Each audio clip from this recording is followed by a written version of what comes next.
5 things you should stop doing so that you can excel in life.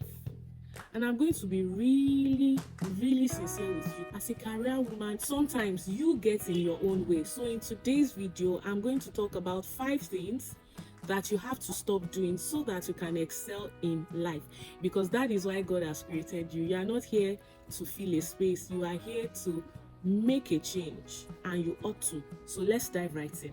This number 1, I will continue to say it. I will continue to say it because I used to be a victim of it. Stop comparing yourself with other moms. You are not them, and they are not you. You were created for a purpose that they were not created for. It's unique to you.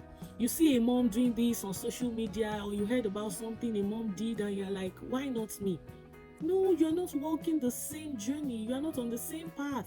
Don't let this comparison steal your joy. It's enough. And quit looking at others for validation.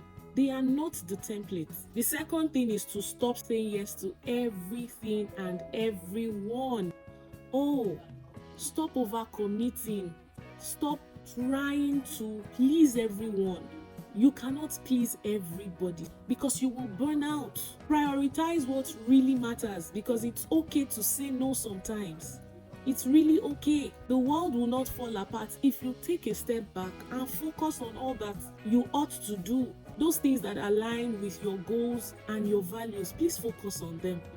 And stop saying yes to everything. The third thing that I'll tell you is to stop neglecting self-care. Sometimes we think that self-care is traveling to a place and then you're having this vacation, you have to spend a lot of money and all of that. Luxury is not just the idea of self-care. Your 10-minute nap is key. Delegating a task so that you're able to rest is self-care. And taking care of yourself is not selfish. So even if you have to travel, if you have to go on a luxury trip, you can afford it, please do. Take care of yourself. You cannot pour from an empty cup. Make sure that you're constantly refreshed and be joyful. We are tired of seeing the burnt out you. We are tired of seeing the overwhelmed you. It's not helping you. It's not helping us. The fourth thing is to stop allowing mom guilt hold you back. Why are you feeling guilty? God has called you to more, and we know that we can do all things through Christ who strengthens us. So ask him for wisdom. Ask him to know how to go about all the things that you're doing. Motherhood is a purpose. Your career is a purpose. Your business is a purpose, right? Trust God to help you know how to fully function in all these areas and make out time for each. The fifth thing that I would tell you today is to stop doubting your worth. Hey, this one is big. Stop downplaying the things that you can do. Stop downplaying the gifts that you have.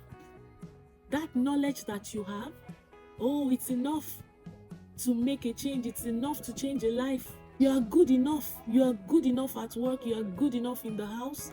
You are good enough in the family. You are good enough at church. You're good enough. You're good enough because God has created us unto good works. Ephesians chapter 2 verse 10 says God has created us unto good works. Bring the value that you have. Bring it forward. Imagine how lighter you would feel when you let all these things go. Please let me know your thoughts in the comment section. Like this video, share with your friends, and don't forget to subscribe. We are thriving together in 2025. See you in my next video. Bye.